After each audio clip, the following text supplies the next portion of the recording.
Good afternoon. Welcome to the October 23rd meeting of the Oceanside City Council. Roll call, please. Mr. Navarro? Mayor Sanchez. Present. Deputy Mayor Kime. Councilmember Joyce is not here. Councilmember Robinson.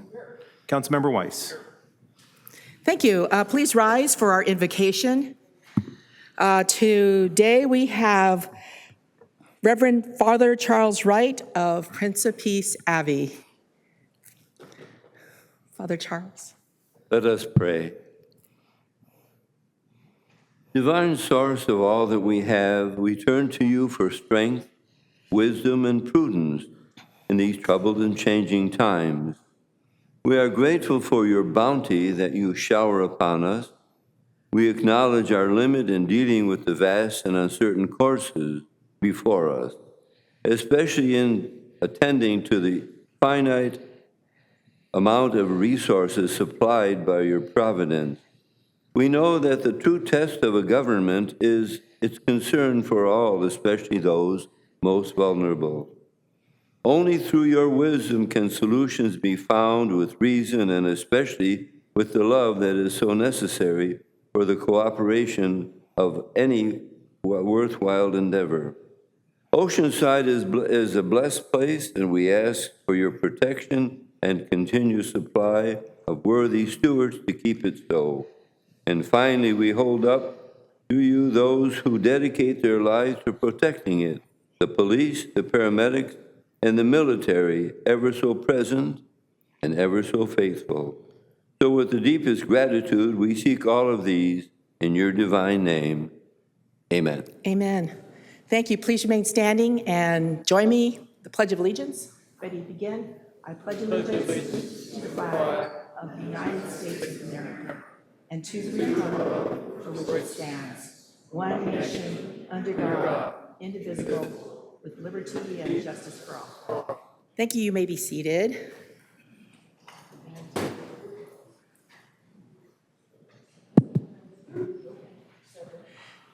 Today we have one proclamation, and it's a very, very special one. It's actually for Father Charles, who just did the invocation. If Father Charles could come up.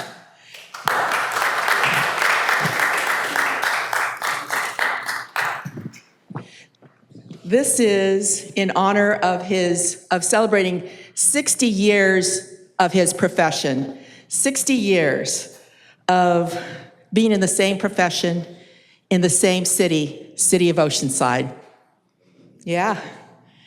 I met Father Charles and his wonderful humor. I don't know if you have spent any time at all with Father Charles, you will pick it up almost immediately. About 25 years ago, believe it or not, in these chambers, I had signed up to speak on an item, as had Father Charles. He has been someone who has really participated in our lives and has really, really made our lives better. He has been here at the Abbey, Prince of Peace Abbey, and I'm going to go ahead and do the proclamation so you can learn all about how he came to Oceanside. Whereas Reverend Father Charles Wright was born in Buffalo, New York, on July 8th, 1935. And whereas the Wright family moved to San Diego, California in 1951, when Father Charles was 16 years old. And whereas Father Charles graduated from La Jolla High School in 1952, thereafter attending San Diego State University for 2 years in pre-law, then moved to Los Angeles to try his hand at accounting. And whereas Father Charles was drafted into the Army, stationed in Germany, where he served for 2 years as a secretary in the JAG. And whereas Father Charles went back to San Diego State University until he realized his passion. And whereas Father Charles moved to Oceanside in 1961, joining the monastery community at St. Charles Priory, Father Charles took his Benedictine vows for life of stability, fidelity, and obedience in 1964 and was ordained in 1970 at St. Mary's Star of the Sea by Bishop Maurer. And whereas due to the growth of St. Charles Priory, its name was changed in 1983 to Prince of Peace Abbey, becoming large enough to become independent. And whereas everything on the grounds of Prince of Peace Abbey is made on the grounds. Some of Father Charles' petrified wood tabletops can be found all around the Abbey. He used to love making things with stones, agates, and fossils. And whereas Father Charles was elected abbot in 1994, becoming head of Prince of Peace Abbey for 20 years, only the second abbot in 50 years, resigning in 2015 on his 80th birthday. Father Charles has continued his work of service to Oceanside, including being a board member of the Brother Benno's Board of Directors Foundation, where he has served at least 25 years, and where he had the honor of working beside Brother Benno until Brother Benno's death on October 29th, 1992. Now, therefore, be it resolved that I, Mayor Sanchez, on behalf of the City of Oceanside, do hereby proclaim today, October 23rd, 2024, as Reverend Father Charles Wright Day in the City of Oceanside.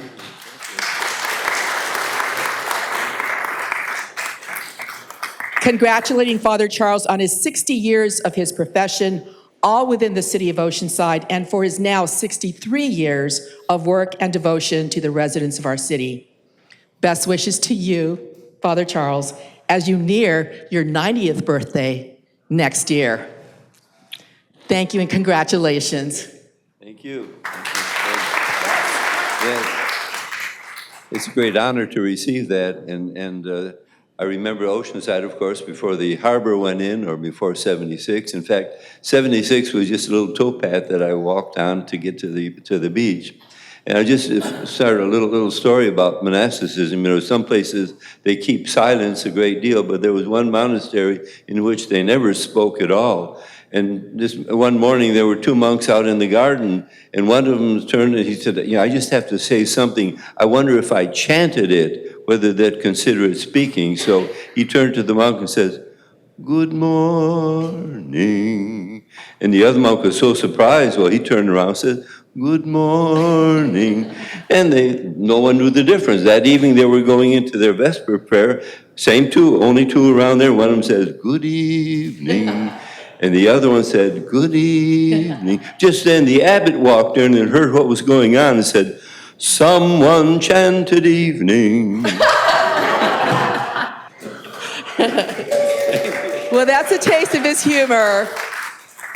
I have to say that we have loved to having you here doing our invocations. I know whenever there is, it happens. Sometimes someone is not able to come through on doing the invocation. We quickly call Father Charles, and he jumps and says, "Yeah, of course." And so I'm just very grateful for the invocations that you give us here to begin each meeting in peace and love. Thank you. And here's your proclamation, and we're going to have a picture.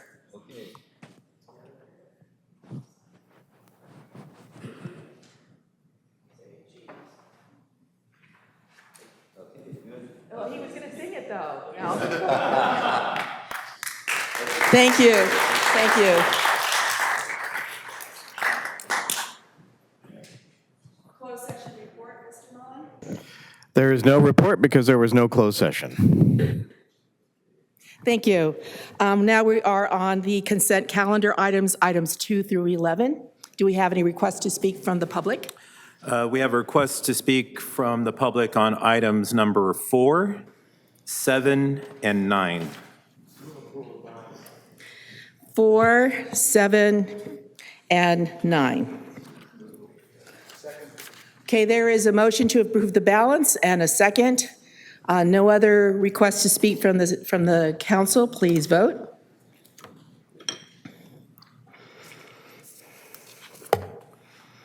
Motion approved, 4-0. Thank you. Item number 4, staff and the Police and Fire Commission recommend that the City Council approve a purchase order to Aardvark in an amount not to exceed $156,990 for the purchase of 33 tactical vests, belts, and associated equipment for the police department. Authorize a purchase as a sole source utilizing GSA contract, and authorize the financial services director or designee to execute the purchase order. We have Jimmy Knott to be followed by Wendy Bravo. Thank you. Mayor, council members, Jimmy Knott, 127 Cherry Lane. First off, with the title of the item, the purchase order is to Aardvark. If you look up Aardvark in the dictionary, it's not quite a company that produces vests. It's an animal. I wish that if it's a company that there would be some differentiation to tell us what the company is, a little bit about the company or a reference to the company so that the public can say, oh, this is what we're referring to. The second thing is what's the utility of the vests that are involved? Are they replacements?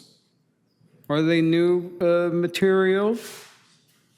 Are they material that is going to be for anticipated new uses?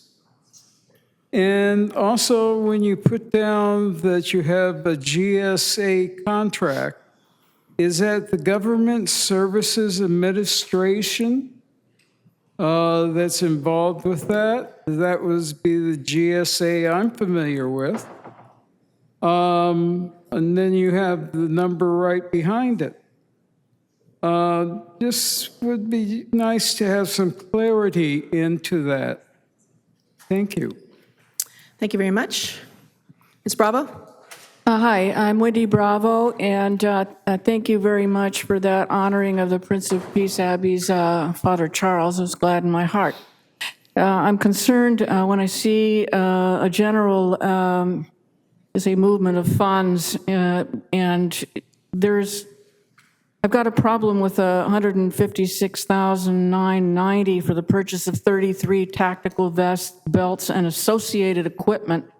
And I think in the interest of transparency in a public hearing, there should be something more than just associated equipment for whatever that might be. I did calculate the 33 men and women as officers and then divided that 156,990 by 33 and came out with approximately 5,000 per person. Of course, we are seeing a rise in the need for certain things like camp displacement for the homeless, and be curious to know whether or not any funds from the homeless and support monies that have been received are also coming from that direction, in addition to the GSA contract, or anything coming from Green Oceanside, which is a cleanup project. I know that I've recently heard Mr. Keim describe some new tools that are needed in the belt of our officers. So certainly we're concerned about their safety first and foremost, because their safety means our safety. But I think out of respect for the transparency that's required, an itemized budget might be a better idea before deciding on this amount of money. Thank you very much. Thank you very much. No other requests to speak? All right, we have some questions and we have some answers. Good evening, Honorable Mayor, Deputy Mayor, and Council. My name is Captain Michael Koss. I'm actually in charge of the SWAT team. In reference to the animal aardvark, I think it's a play on the animal. It's an armored type animal. They sell tactical equipment that is armor. I think that's where that comes from. This is replacements for vests that are going to expire in the coming year. The vests are only warranted up to 5 years, so this is a replacement. Mr. Knox was correct on the GSA contract. It's the one that he is referencing. And then in reference to the associated equipment, in the purchase order, the associated equipment includes new pouches, additional plates actually that go in the vests, everything that's required for those tactical vests to be employed in the field. Thank you very much. Councilmember Robinson? Mayor, thank you. Just for the public's notice, all the things that the captain spoke about are in the city staff report. So all the concerns that were brought up were easily answered by reading the staff report. Thank you. Thank you. Move approval. And what, thank you. I want to say a few words here. This is something that we take very, very seriously. I want to say it was shortly after 2001 that the city purchased, along with other cities, other agencies, ended up purchasing vests that failed. And it was a company that was turned out to be a really, really bad company, got sued, and we ended up losing an officer, Tony Sepatella. So this is something that is very serious for us. We take it very seriously. Replacements need to be done at the time that they need to be done. So thank you very much. Thank you for your questions. Just want to remind you, Jimmy, that you were around when that happened. I'm sure you remember the conversations about the vest failures. So this is something very near and dear to our city's heart. There's a motion to approve and a second. Please vote.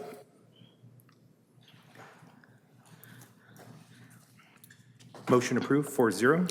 Thank you. Item number 7 is staff recommends City Council adopt a resolution authorizing the city to accept and appropriate grant funds in the amount of $400,000 for a Safe Streets and Roads for All, SS4A, Safety Action Plan that allows access to grant funding for the implementation of projects to improve roadway safety, appropriate $100,000 from the SB1 fund to the city to match that fund, and authorize the city manager to execute all necessary grant documents. And we do have one speaker. Okay? Good evening, Mayor and City Council members. I'm a new member of the public, and I did read the staff report about this item. And the staff report, it's well done. And congratulations to the city that they were able to secure funding for the safety action plan. One thing that came to my mind after reading the staff report was what are the benefits to the city? Are there any cost savings? Or what are the return on investments, ROIs, on projects that are going to be implemented through this plan? And so if we can understand the big picture impact of this safety action plan, and it's not just a plan that it's put together because we received funding for it, and we have to have this plan to secure future funds. So it would be helpful to the citizens and the community members of Oceanside to understand the impact of this plan and the projects that will be implemented through this grant funding. I believe that this grant funding is just for the plan, but are there any other financing to implement the projects listed in the plan? So that is my comment on item 7. Thank you very much. Thank you. Is there someone that wanted to address this for a few minutes? Basically, this is a campaign that is at the national level and also at the state level and local level, and that is a campaign of zero to save all lives. There are several, I mean, there's a number, I don't remember what that is, of how many people die every year because of traffic accidents, especially on the freeway. So I know that this is a campaign that is at Sandag and that we take very seriously. It's also going to be coordinated with Safe Routes to School, which is something that we also are very much involved with. So involved in. So the benefits to the city basically have to do with saving lives. Would you like to say some more? The Honorable Mayor, members of City Council, Hamid Bahadari, Public Works Director. First, I apologize for not having a suit on. I've been working on projects all day in the field. I hope you forgive me. This grant is a federal grant offered by the U.S. Department of Transportation. We are very, very vigilant about going after grants, especially improving transportation system and safety. We have been very successful at the state level by preparing an LSRP, the local safety road plan, and we have been successful getting the HSIP money, the Highway Safety Improvement Plan. Last round, we got $2.3 million that we used to improve our traffic signals. For this grant, there's $3 billion in the USDOT part of the federal budget that's available. However, to compete for the engineering and construction grants, we need to have a safe street and road action plan before we can qualify to even apply for those grants. So that's why we are preparing this plan. This plan is comprehensive. It's focused on the safety and improvement. Typically, the grants at the federal level and the state level focus in three areas. One is the economic justice and social equity. Another is improved and safer transit accessibility and improving multimodalism and people using transit. And lastly, but not least, that's probably the most important one, is improved safety for the more vulnerable road users, bicyclists and pedestrians, and in the area of pedestrians, namely focused on the school children, people with disability, and senior citizens. So this plan will have a very extensive community outreach. Out of the $500,000, 20%, $100,000 will be fully dedicated for community outreach. We will reach out to community, asking for proposals, also offering alternatives. Back to what Ms. Edai was saying, we will definitely look at the cost-benefit ratio and how much we are going to get on the return of our investment in terms of prioritization, the same way we did for the Safe Route to School. We are very excited that we got this plan. We are looking to provide this plan and hopefully going and getting our city's fair share from the $3 billion federal money. Thank you very much. Councilmember Weiss? Move approval, staff recommendation.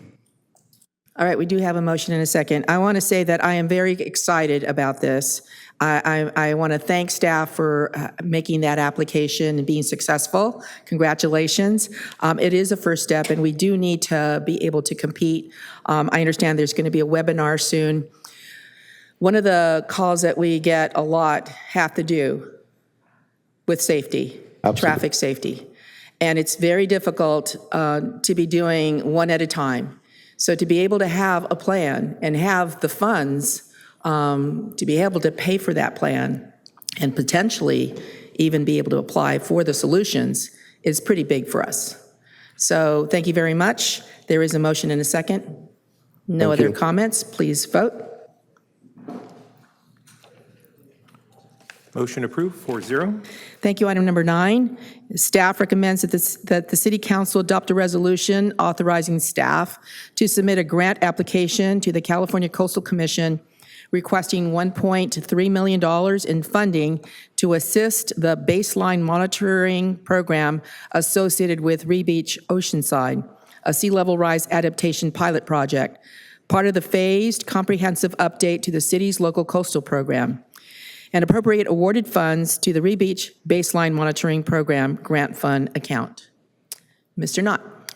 Mayor, council members, Jimmy Knott, 127 Sherry Lane, and Los Salina Mobile Village is my mobile home park where I live. It is also the only mobile home park into a local coastal plan and also an inundation zone for tsunamis and for any potential future sea level rise that can be affected due to climate change. I would like to see into this for your consideration in the future some recommendations for land use and development and also modification for recommendations Like, as an example, we have a lot of public infrastructure down at the beach. The sea level rise that is going to be going on will be over the next few years, going well into the future.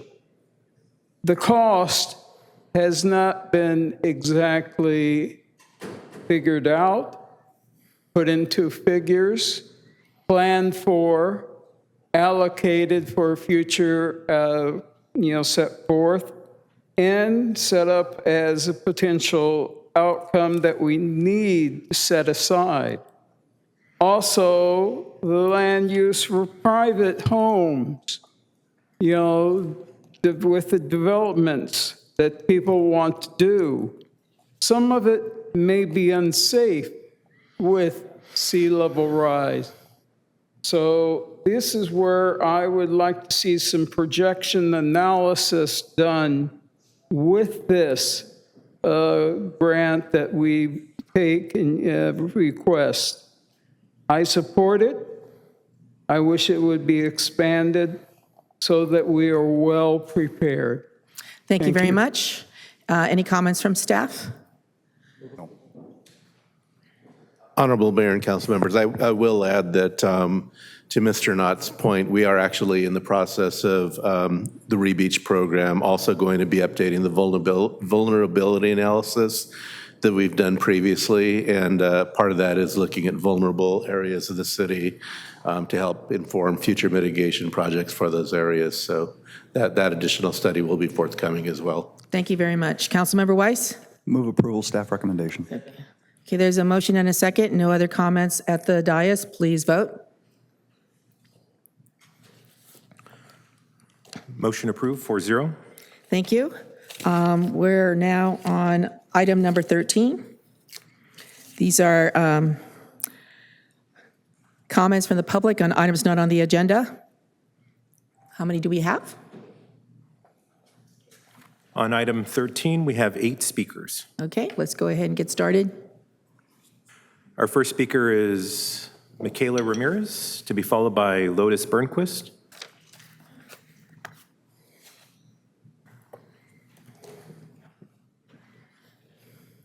Good evening, Deputy Mayor, Mayor, and City Council members. Michaela asked that I speak first so that I may show you our documentary short of our second annual What's Your Superpower event. Good evening, Lotus. Thank you.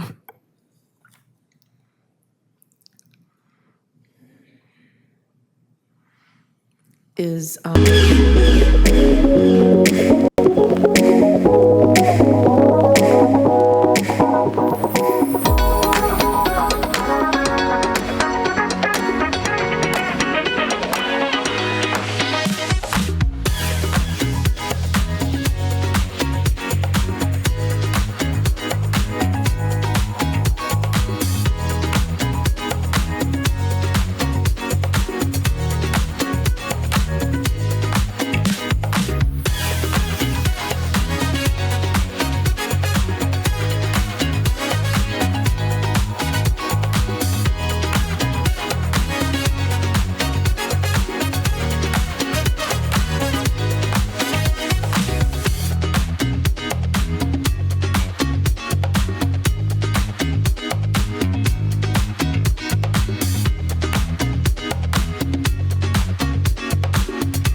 Very cool.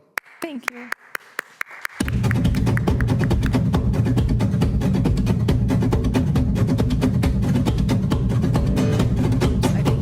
Yeah. I think that's the next one. My name's Michaela Ramirez, and I just want to thank the city, Mayor Esther Sanchez and Deputy Mayor Ryan and the city council members for supporting this historic event that happened in Oceanside.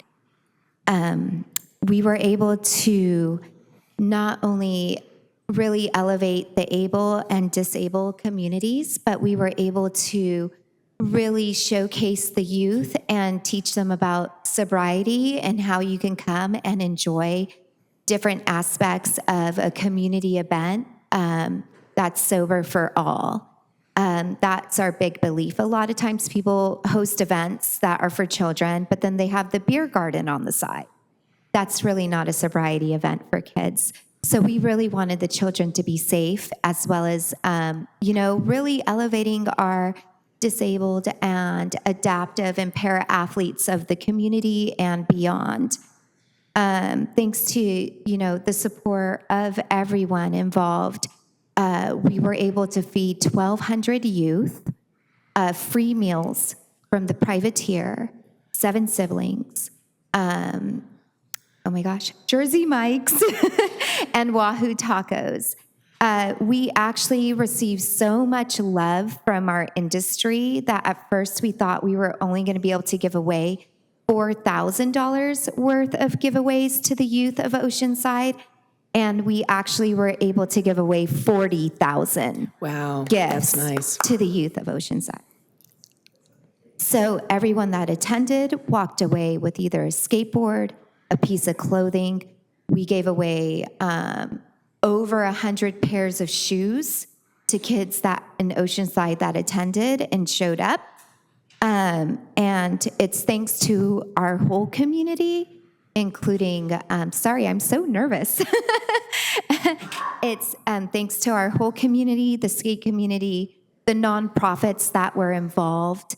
I want to give a big thank you to the housing department as well, because we were able to have a lot of the nonprofits that are housed under the department be able to participate in the event. And also, this event is, a yearly event we want to continue, because just showcasing the youth and giving them the opportunity to be in an area that's safe for them and that they know they're highly supported, and we're able to cater to those kids in need without exploiting them, and having just a really fun event where they get to go around, meet nonprofits within their community, get to know what resources are available to them, as well as know that the small businesses and big businesses of Oceanside support this event is huge.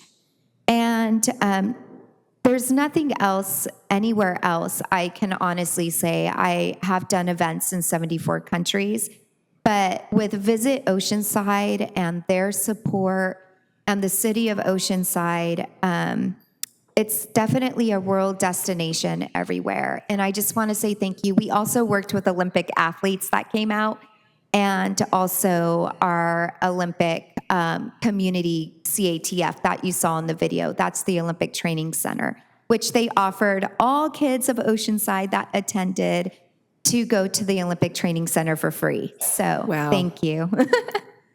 Fantastic. Thank you so much, Michaela.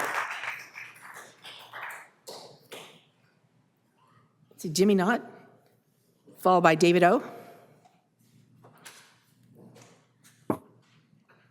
Mayor, council members, what we have is something that has been going on for a little bit, and it irritates myself, a lot of members of the public, youth, seniors, almost across the board. People spend time, hours sometime, researching, preparing, coming up to the podiums, to speak on items. Often to have that time that they've prepared cut down to even from 3 minutes to 1 minute. That is disrespectful. Disrespectful to the people who elected you. What is good for the goose is good for the gander. If you take and cut the public's time, you should cut your time, proportionally. If you cut it down in half, you should cut yours in half for the evening. You get how many minutes? 10 minutes? Automatically, if you cut it in half anytime during the evening, it'll be down to 5 minutes for every item on the agenda. That would be fair. That would be just. You would then feel that weight that you're putting on to your citizens, your voters. I think that would be something that you should think about. I've just about had it up to my ears with time cuts. It's our podium. It's our council chamber. It's our positions that you're sitting in. You're just temporary residents. Thank you. Thank you. Next, David O., followed by Wendy Bravo.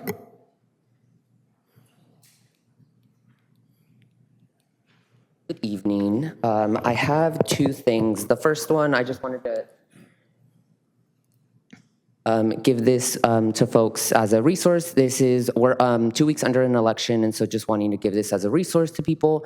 These are the polling locations that are in Oceanside, in Vista, and in Carlsbad.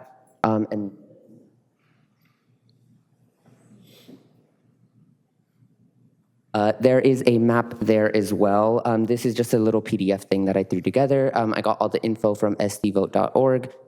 Feel free to, I can put it out, I'll get it out to folks if needed, just so people who are either voting for the first time or whatnot are able to know where and how to vote. So yeah, that's the first thing. The second thing is, I get very protective when people use words like caseworker and case manager regarding social services and the process that people go through when they're looking for assistance.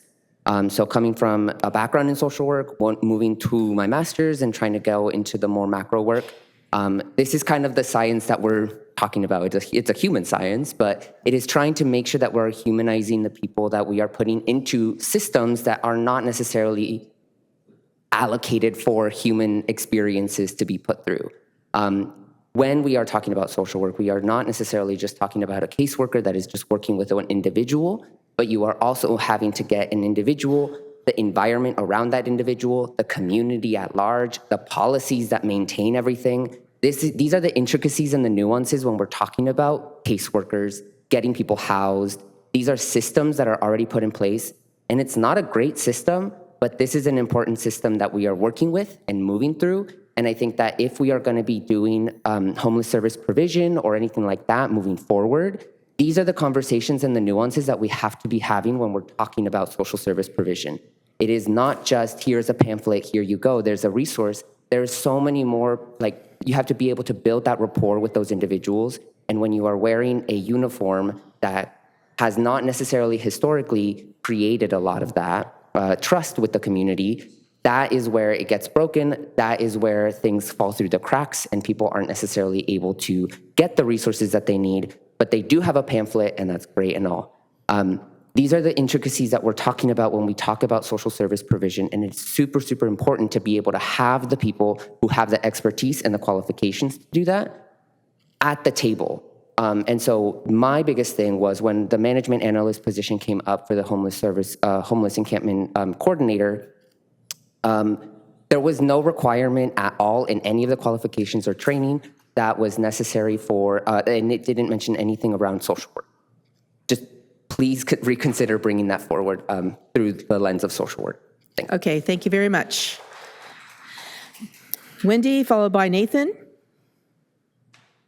Please excuse me if I stumbled through my hasty presentation. My printer dumped before I came, so I had to have somebody else do some photos for me. I'd like to talk to you for a moment about the beauty that we have in Prince of Peace Abbey as not just an asset to community or part of community, although it is, but as it's been mentioned in the previous plan that we had, the general plan, as under the category of aesthetic, and I urge you to restore that and to give it its proper due. What I'd like to show you is that, you know, in addition to the 135 acres of unsullied riparian habitat and coastal hills that are quite majestic to any visitor who comes from worldwide, also the church itself is designed by an internationally known Benedictine monk by the name of Gabriel Chavez de la Mora, who's designed many architectural works in Mexico City and in Washington, D.C. also. This is a Gloria window, if we can get in close on that. That takes up one wall of the inside of the church, and it's absolutely astonishing. I have some other beauty shots. I don't know if I'm going to have time in this haste that I'm trying to do this for you, but I want to tell you that Father Gabriel Chavez de la Mora was one of three designers that designed a shrine of Our Lady of Guadalupe in Mexico City. He designed for that. He designed for the Vatican, the Chapel of Our Lady of Guadalupe, and also at Washington, D.C., the Shrine of the Immaculate Conception and Chapel of the Virgin of Guadalupe. And in Cuernavaca, also refreshed to its original state, the cathedral built by Cortez himself. This is a historical and cultural pride, certainly as much as the mission in its own way, and any others that you might be listing, and deserves to be restored to its rightful place as an aesthetic asset and visual resource for the city of Oceanside. Many come. Sometimes there's only 2 or 3 to worship in there, but take a look at the vault, all those beams. Please come up, take a look, and think 2 or 3 or 4 or 5 times of what you can do to make the Prince of Peace Abbey and its surrounds for our wildlife and for our spiritual life and cultural life of an aesthetic asset for Oceanside. Thank you very much. Thank you. Nathan? Hello, my name is Nathan. Thanks for allowing me to come up. I'm here to tell people there's an organization that's been in the White House for 12 years, a fraud organization that's been manipulating us for that amount of time. And I'm going to give you a quote from what Biden said before he was even elected.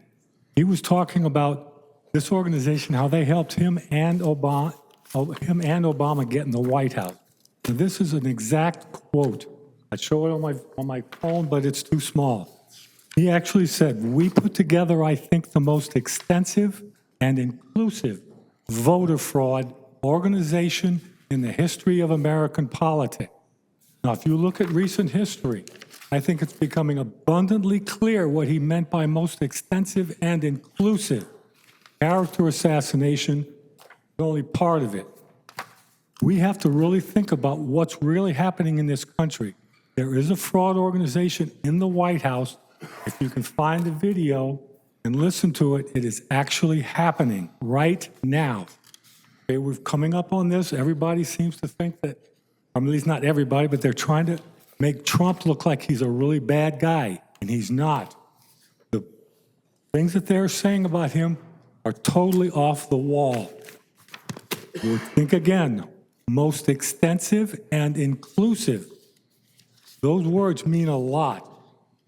I'm going to leave it right here, but think about what we're doing. The lesser of the two evils, not the fraud organization that's been in office in our White House 12 years.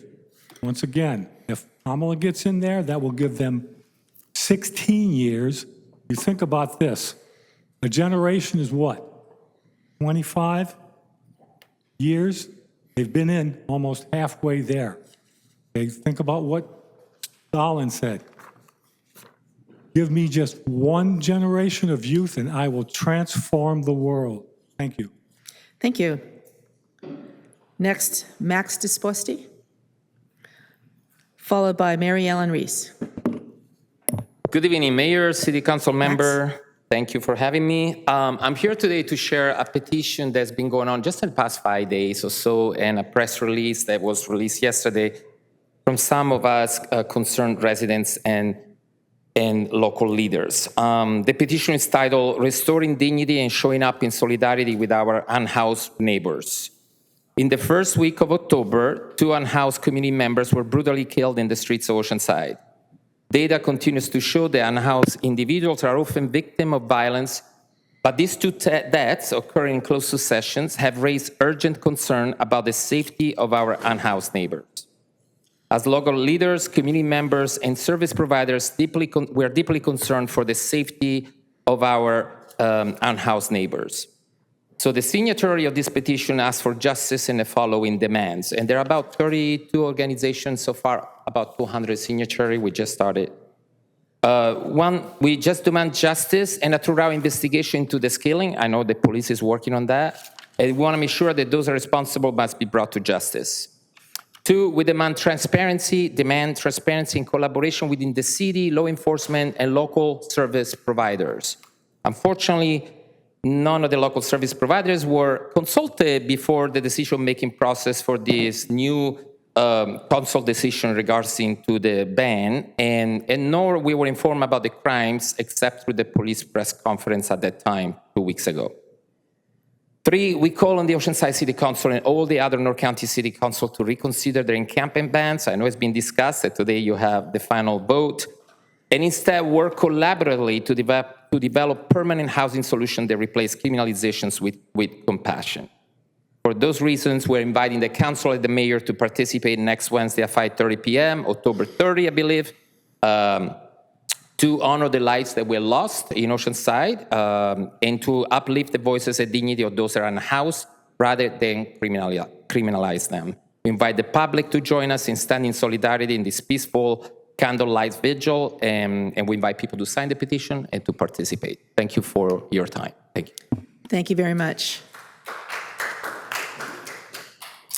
And Mary Ellen Reese.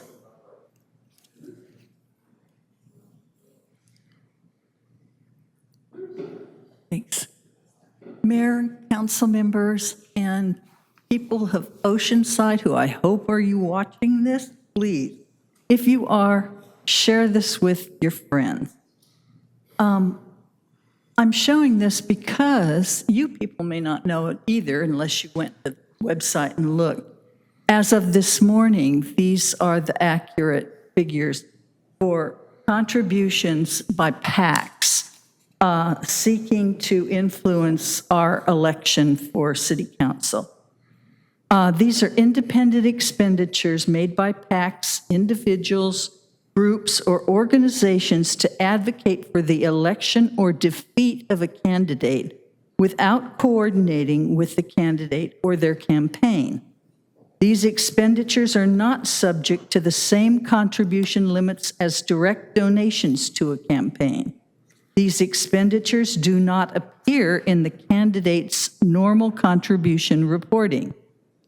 These funds are spent in a way that can seem detached from the usual campaign finance rules, but are tracked for transparency.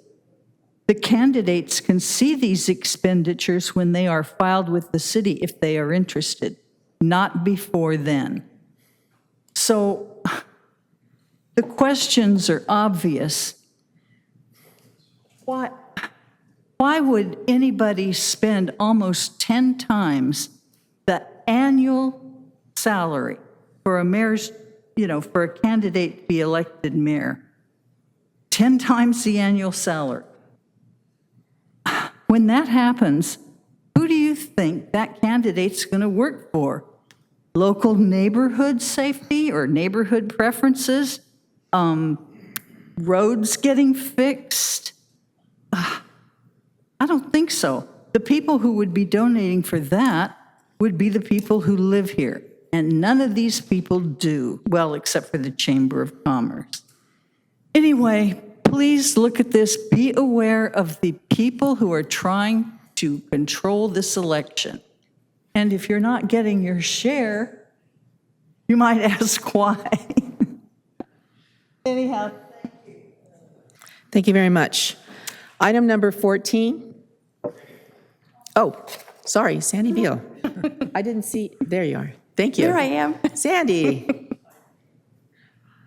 I'll be quick. that's Good okay. evening, Mayor Sanchez and councilmen. My name is Sandy Beal, and I live in Rancho San Luis Rey Mobile Home Park, Senior Mobile Home Park, where I'm the homeowners president and the City of Oceanside resident designee. My husband and I retired and moved here in 2012 from Sacramento. I enjoy living in a mobile home park. It's so much fun interacting with my neighbors on a daily basis.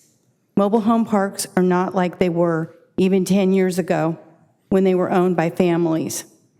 Unfortunately, millionaires have bought up many of the parks in Oceanside, including Rancho San Luis Rey. Mobile home residents are some of Oceanside's most vulnerable people. The park I live in is a senior park with many veterans, people with disabilities, and people who are on fixed incomes. Some of the mobile home parks are family parks. The people who live in them are just trying to get by month by month. When I moved here, I did not plan to be an advocate for mobile homeowners.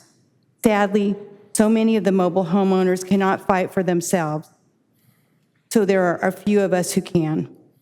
I understand that rent control is something that the City Council has the ability to end if there are enough council members that voted to end it.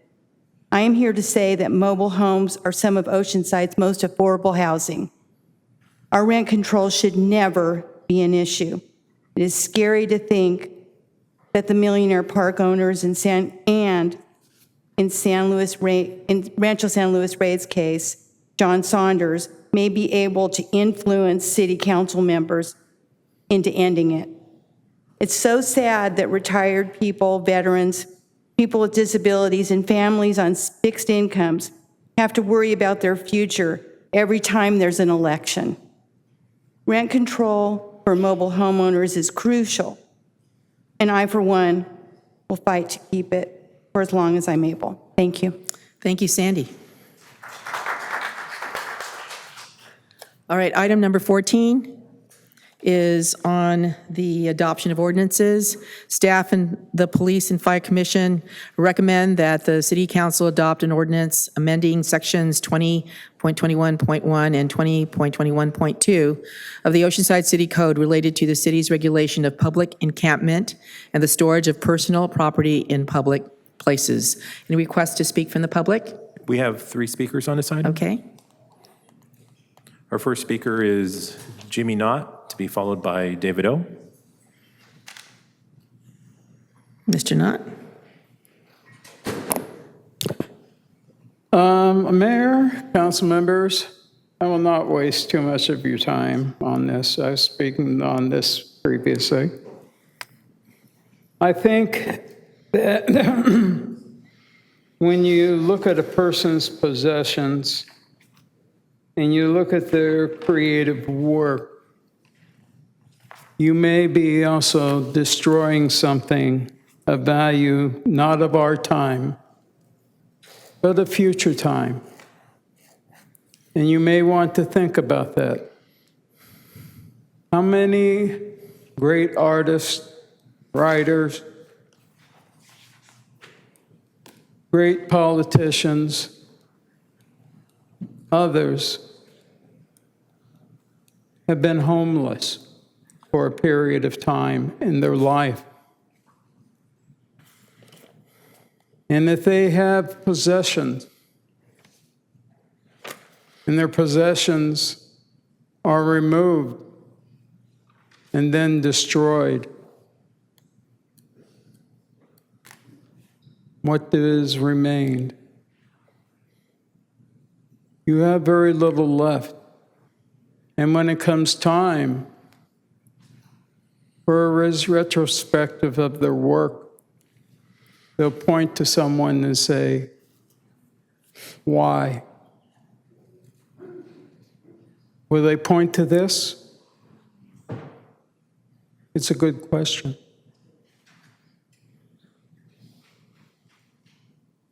Thank you, David O.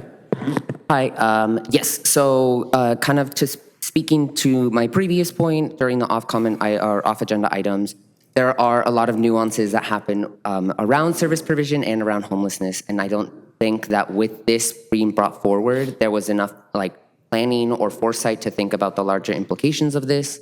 And it is also very conspicuous or suspicious activity to be putting this encampment ban forward when the county of San Diego and San Diego as a county is going to be losing about 650-ish shelter beds by the end of December. That is something that hasn't necessarily been brought into conversation. And so that impact, yes, it is down in San Diego, but we are also going to be feeling that impact as people move forward with their lives, either being pushed out, move forward,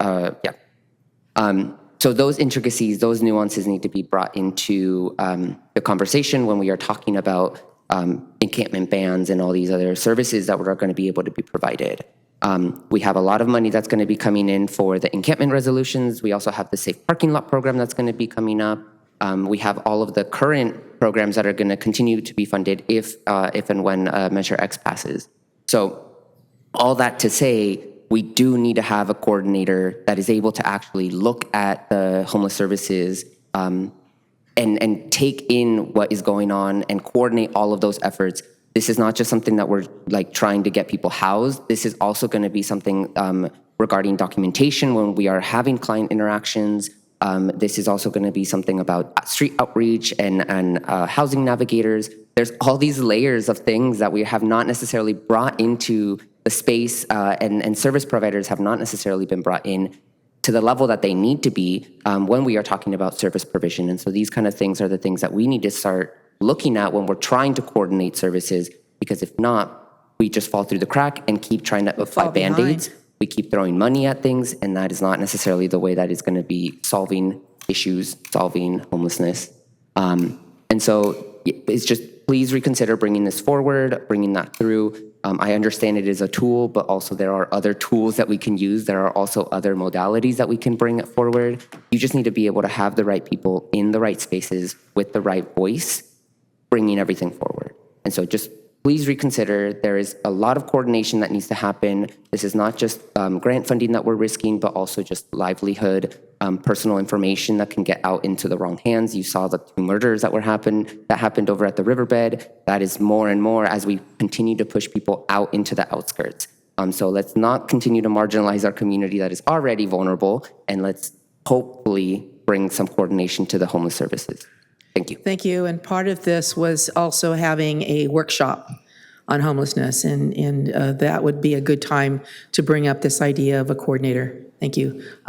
Max Disposti. Thank you. Thanks again for the opportunity. Max Disposti, Oceanside residents, also service provider. I just wanted to share, I didn't have the opportunity to do it last time, so I apologize I wasn't here, but obviously I followed the conversation, and I just, my concern is that we are rushing through a decision. There is a reason why you need twice, right, to convene to pass this into formal approval, because it's a big decision. And it's not, folks, it's the conversation around unhoused people is very complex. We all know. It's not about them against you or you against us or anything like that. We all want the best for Oceanside.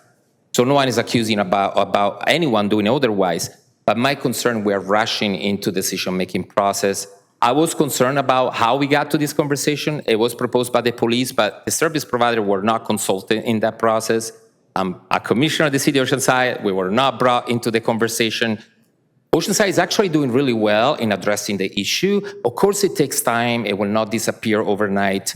But the idea of connecting people to services, I know it's been the primary conversation in this council several times, right? We even got a $11 million grant that focus not on policing, but on serving and housing, permanently housing almost 250 people, which is a big, big goal that we need to work hard to achieve. What's happening right now, townhouse folks are sleeping in encampments, hiding from the city lights because they're afraid to be killed. So the indirect consequence of us pushing and pushing away without really any final resolution is that might get us in trouble with people being exposed to more violence because they are not in the daylight. As you all know, my nonprofit moved in 1990 Apple Street. We dealt with townhouse folks. The moment we moved in, we're still working on it. So we understand the problem, the challenge, and the safety aspect of it. But at the same time, I'm concerned that the city is really rushing through without using all the amazing resources you have in the city. So my appeal to you is to perhaps reconsider and moving forward the way you need to, but the workshop could be an opportunity to postpone this conversation after the workshop if possible, to have more the service provider including the conversation so we can have a plan. We can design a plan together, see how that's going to look like. So it's not just all about the police, but it's about our resources in place. So that's my appeal to you. It's about bringing dignity and humanity to our townhouse folks that they're being just really at the receiving end of violence. I want to make sure this conversation doesn't talk about clean streets without taking in consideration the humans that are directly affected by it. By the way, family members of the people who were killed live in Oceanside. We just find out that at Greenbrier, there is the mom of one of the townhouse folks that's been killed. And for the city to reach out to them and showing our solidarity will be a great gesture, and even trying to connect and provide resources so that these people are not isolated on their own poverty. So thank you so much. Thank you. Thanks for the time. Councilmember Weiss? Move adoption. Okay, there's a motion and a second. Please title. This is the second reading and adoption of an ordinance of the City Council of the City of Oceanside amending Chapter 20 of the Oceanside City Code to incorporate changes regarding public encampment enforcement. Thank you. No other requests to speak on the dais. Please vote. Motion approved, 4-0. Thank you. We are at the time certain for our one public hearing, and that is item number 12. Staff recommends that the City Council adopt a resolution approving a plan of finance, including the issuance of revenue bonds by the California Municipal Finance Authority in an aggregate principal amount not to exceed $45 million to finance and refinance the acquisition, construction, development, and equipping of a 111-unit qualified residential rental project to be owned and operated by the borrower and located at 2136 South El Camino Real within the City of Oceanside. I'd like to go ahead and open up this public hearing and request disclosures from council members regarding constituent contacts and correspondence. Staff, and this was part of the prior action that we had a couple months ago. Staff and some emails, I believe.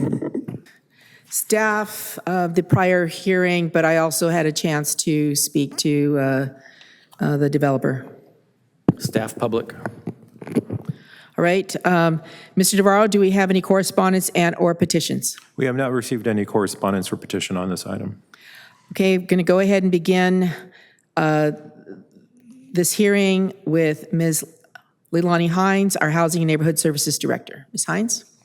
Good evening, Honorable Mayor, Council members. South El Camino Real is a 100% affordable housing development that is being sponsored by Merca Investments, LLC. In August, the project was awarded the highly competitive bond and 4% tax credit financing for the development of the project.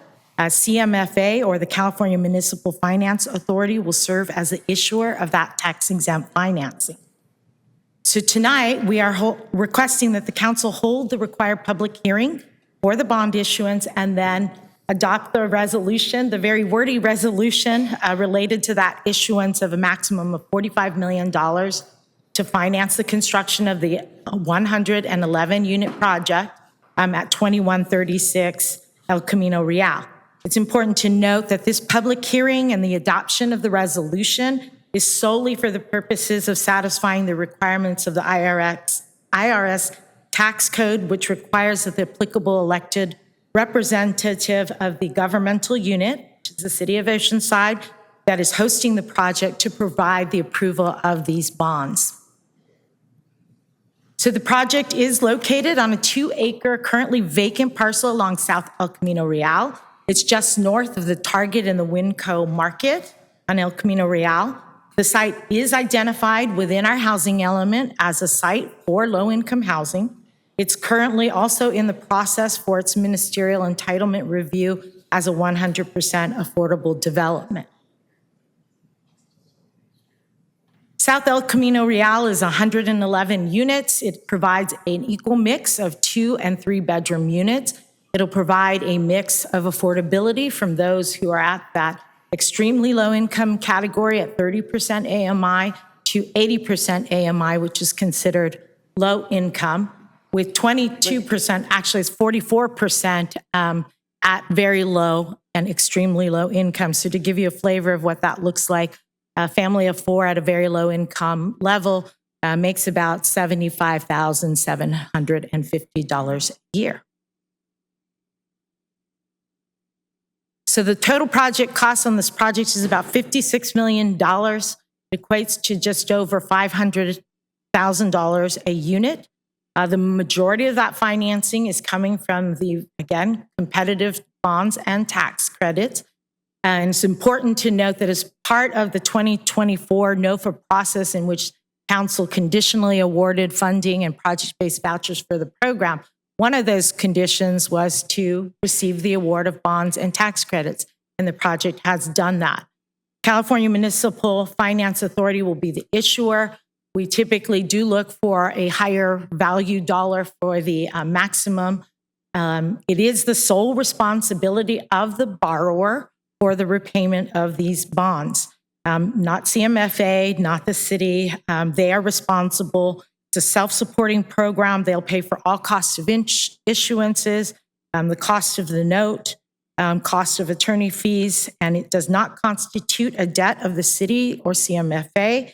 It'll be secured. The note will be secured by the property and those private resources for development.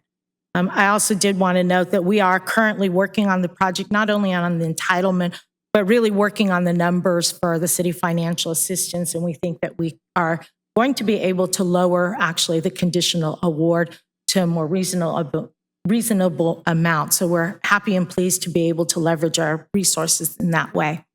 So with that, that concludes staff's presentation tonight. And again, we would request that the City Council hold the required public hearing and then adopt the resolution approving that bond issuance by CMFA to finance the development of South El Camino Real. And I do have representatives from the developer here this evening that would be able to answer any specific questions related to the project. Can you put up the depiction? All right, thank you. At this time, we will hear from the developer. That is the Merca El Camino Real LP. If you wish to speak for a few minutes.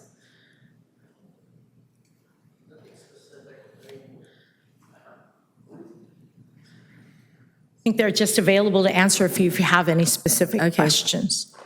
Well, I will have questions because I hope that's how it's going to look with the setback and all, but I'll get to that. Okay, this is a public hearing. This is a time for the public to address this specific item. Do we have any requests from the public in advance? We have 2 registered speakers on this item. Our first speaker is Suzanne Edayi. Hopefully I'm pronouncing that correctly. Yes, you have. Excellent. Awesome. To be followed by Jimmy Knott. Thank you. Mayor and council members, I am very impressed with this affordable housing development on El Camino Real. I know that we all know that affordable housing is a dire community need. And I, as a member of the City of Oceanside, I 100% or even 200% support this affordable housing project, and it's a rental for very low income families. And I read the staff report. It's a TEFRA hearing, and in addition to fulfilling a requirement from IRS and TEFRA, is another important element of this hearing is to make sure that the community and neighboring residents are supportive of this affordable housing project. So that's why we have a public hearing, to engage the members of the community to provide input and opinion about this development project, which impacts the community in terms of traffic, in terms of utilities, infrastructure capacity. So that's why we have a public hearing, which to engage the public. The other item related to the staff report, I had challenges digesting the staff report. I see myself as a lay person. I am one of the audiences of this staff report. Yes, I'm not part of the city council, or I'm not the mayor, but I am a member of the public, and I review the staff reports, and I had a hard time following the financing structure. I believe that CITLAC and the tax-exempt bonds are two different financing paths. Tax credits, I'm very happy for the developer that it's a very competitive process, and they were able to secure tax credits and compete with other development projects. And also, I believe that maybe the city is allocating home funds, and these are federal home programs, in order to provide gap financing for this project. Thank you very much. Thank you. Mr. Knott? Yes, Mayor, council members, Jimmy Knott. When I read this, I was thinking to myself, is this a mafia project? Because of the title, The Borrower. This sounds like something that would be put out by MGM or some movie company, The Borrower. I wish there was more descriptive terms than The Borrower, to be owned and operated by. It's like they're hiding something. Is this a placeholder name? Also, if you notice, the construction development name company was not put into the staff recommended until the mayor basically said, introductions. There was no person coming up saying, hey, this is us. We're going to be doing this. This is who we are. I would have liked to heard a little bit more nuts and bolts in regard to it, a little bit more background, so that there could be more surety involved in this. To have general terms like the borrower, it doesn't really put a lot of faith or trust into a project that could be involved with this here. I like the idea, but it's losing a lot in the sense of basically sunshining the project. And I notice that the project is in parentheses. Thank you. Thank you very much. This is a time for the public to address this. You do not have to have signed up to speak on this item if you wish to speak. on this item, please rise, approach the podium, state your name, and you have up to 3 minutes to speak. David O.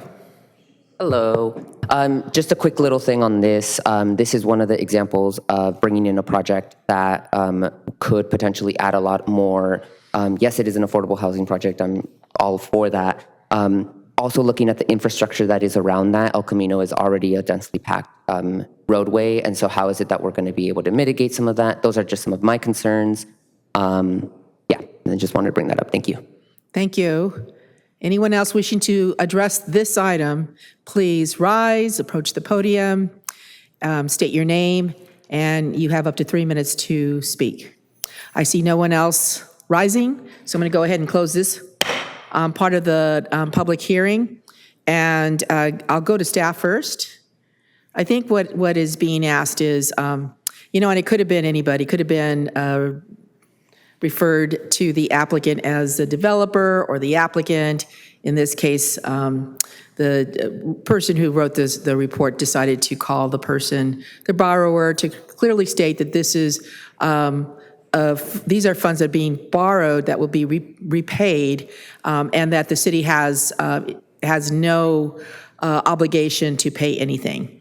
But I'll go ahead and ask staff to refer to that, and perhaps she can introduce the developer, who is Merca, and the same developer who did the South Morrow Village.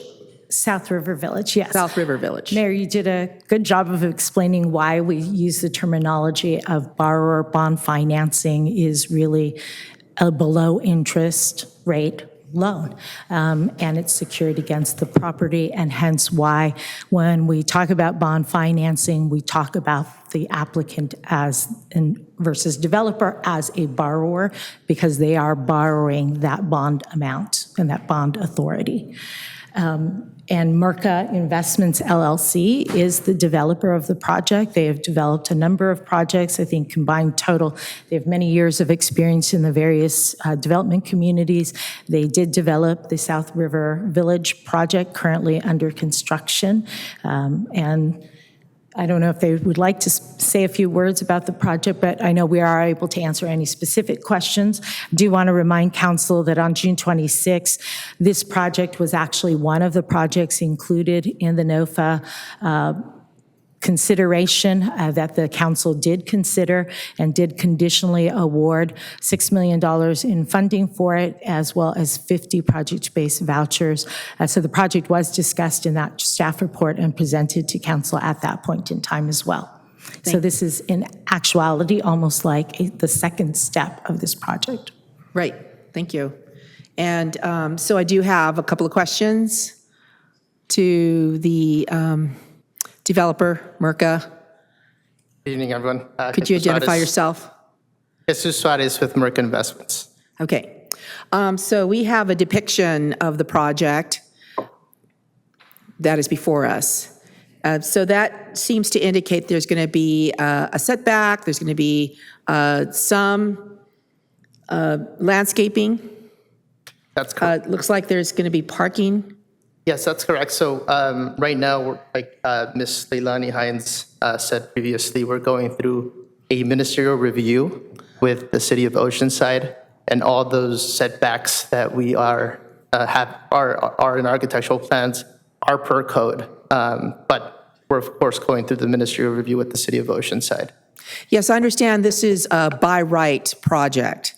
And this is really the only other time we're ever going to be able to review this as a council. So we don't have to approve this request today. That is not by right, but certainly the project itself. So I would like some assurances that this is going to look like this, or very close to it. So based off of a review process with the City of Oceanside, there may be different couple of changes depending on what the planning department comes back with. But this is the product we designed, and of course we'll possible changes. But our goal is to keep it as close as to what we preliminarily designed it to. All right.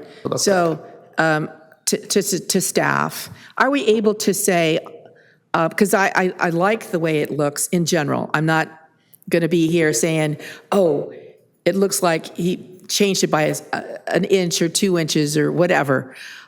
In general, it looks like there's a setback, which is not what happened at the one over at the South River Village.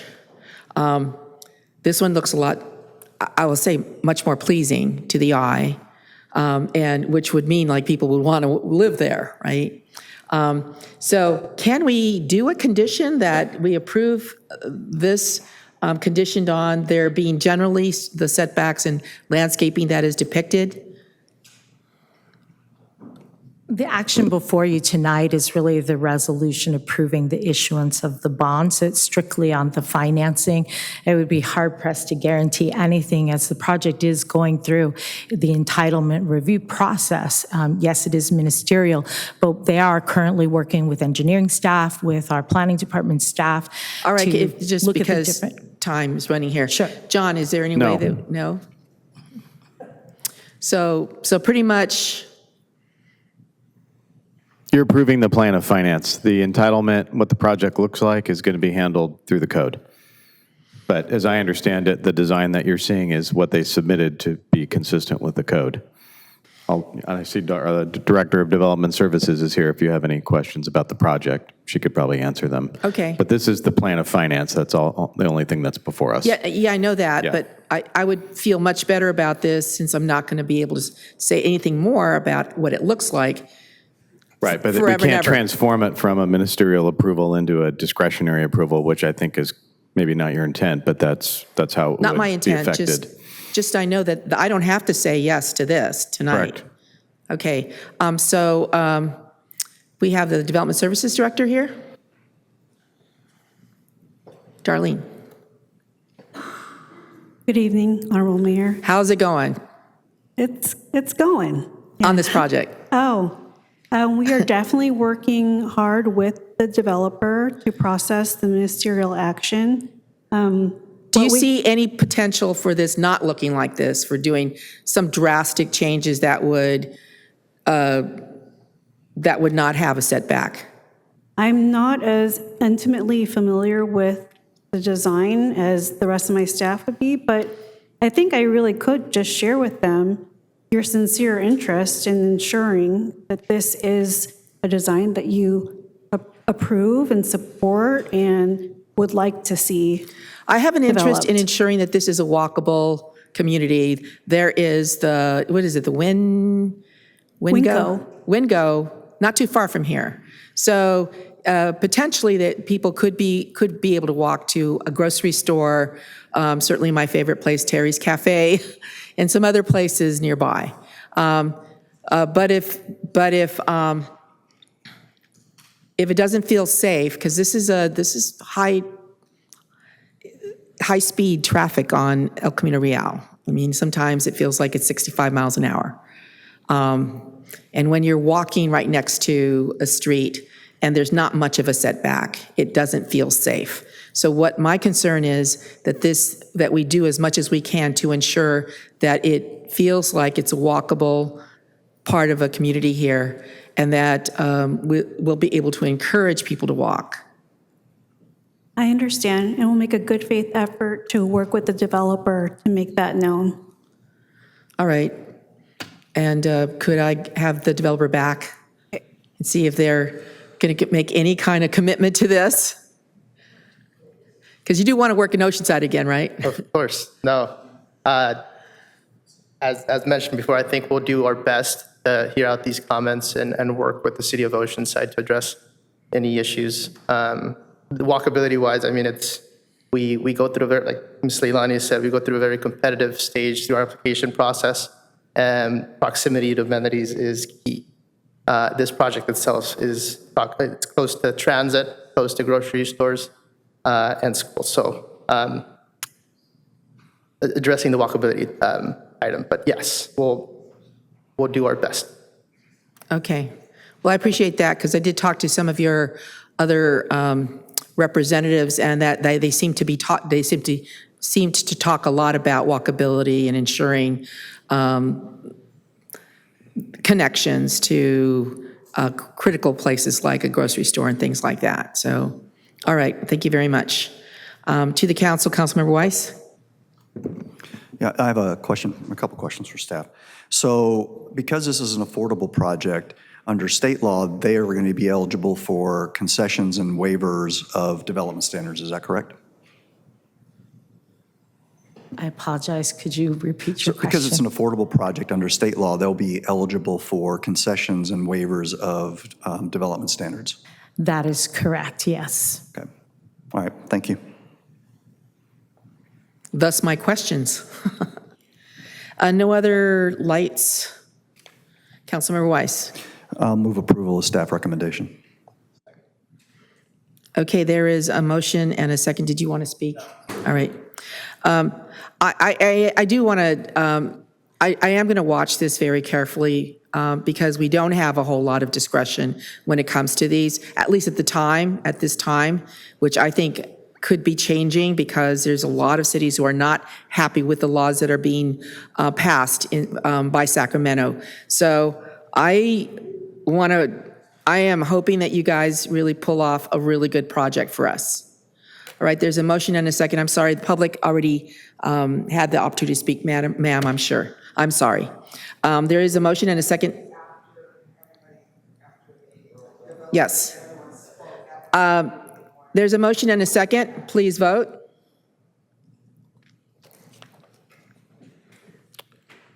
Motion approved, 4-0.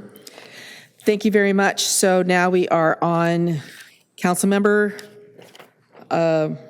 comments, general council member comments. Any requests, Councilmember Weiss? Yes, and I just want to make a couple comments real quick about the article that was in the paper regarding the harbor.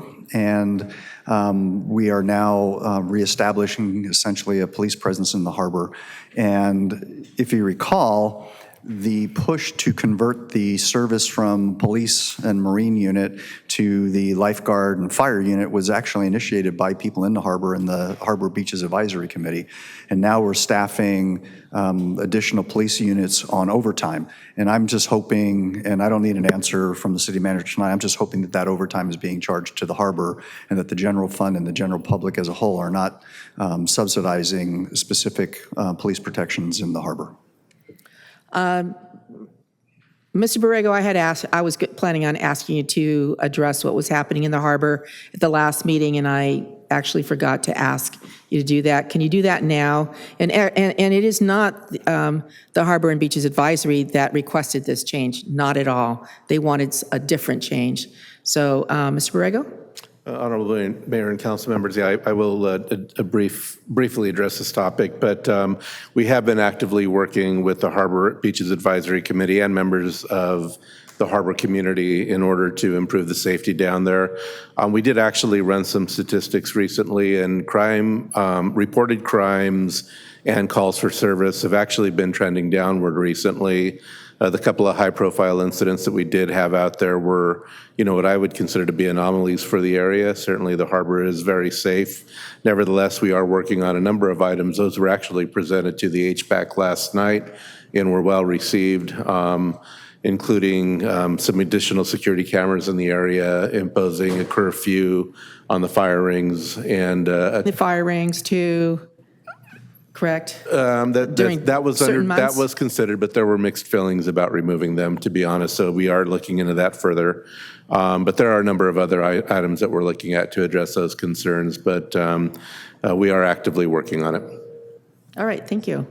No other requests. I do have something that I wanted to present to the council. It's a tape. Could you, a short video, could you turn that on? And it does have to do with the what's your secret power? What is your superpower? And it is a person speaking, his name is Coco, who is, who is actually a member of the disabled community of Oceanside. Again, his name is Coco. And he had a great speech about this event and the fact that it was encouraging and basically stating no alcohol, no drugs, drug-free, alcohol-free event. So, Guillermo.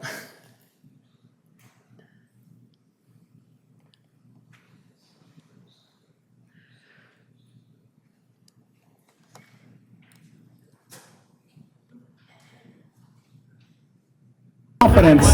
And of course, the second the contest is over, I go around behind the booth and I get... Can you start from the beginning and make it bigger? Oh, okay, there you go. That's better. What's up, Oceanside? So, hold on, we gotta make sure someone's filming this. We filming?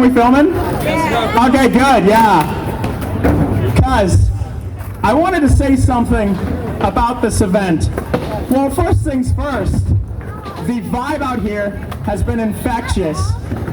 To get me to try a trick that I haven't done in 2 years because I lost all my confidence. And of course, the second the contest is over, I go around behind the booth and I get it right after that. So that's cool. But I wanted to specifically say, on the theme of this event, what is your superpower? And I can say personally that my superpower is the same as all of yours. And we don't need no chemical lab, no toxic ooze, no nothing to create the most ultimate superpower of all time. And that superpower is determination. When I lost my sight, I still had not gotten on a skateboard, seriously. I would put around the neighborhood and I would talk about how good I wanted to be one day, but I never actually did anything about it. And when I went blind, I thought I wouldn't be able to do anything anymore. I thought my life was over. And I woke up one day and decided I was done being that way. I was done being sad. I was done being a lump. I was done telling myself that I couldn't do anything. And so with all the years spent dreaming of being a pro skateboarder, I decided now was the time to actually do it. And so I spent hours and days just sitting on a board, feeling what it was like, learning tricks, running into walls, falling downstairs, all kinds of fun stuff. But my favorite thing about all of that is the getting up part. You can run into as many walls as you want, fall down as many stairs as you want, break as many boards as you want, break as many arms, legs, knees, elbows, hands, feet as you want, as long as you get back up every time. And so, as I said, what is your superpower? It's your own superpower right in here that nobody can take away from you.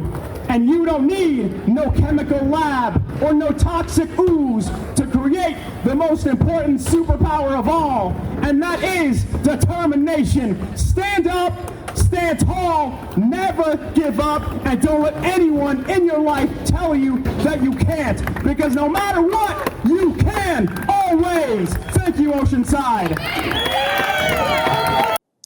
I want to say that I met this gentleman, I didn't realize he was blind. And to think that he started skateboarding after he became blind is just amazing. I am very proud that our city had held this event, Able Disabled. When I was growing up, I had a severely disabled person living next door, the son of a wonderful couple, and it never dawned on me that there was anything wrong with anything that was happening. He was this couple because they lived next door. We fondly called them Theo and Thea. His name was Fernando, and every time as a kid, I'd stop by, he always would smile.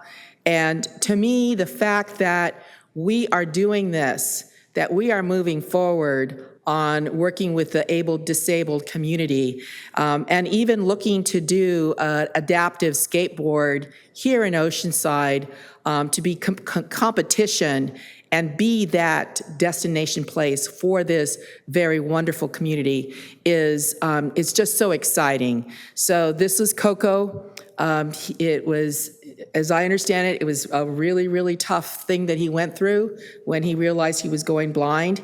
And for him to stand up and say, this is, determination is our superpower. We don't need no chemical, and he's talking about alcohol and drugs, something that is a very big challenge to the disabled community. So thank you very much for watching that. And I'm going to go ahead and adjourn this meeting to November 6th, the day after elections. How did we do that? I don't know. So November 6th at 3:30. Thank you.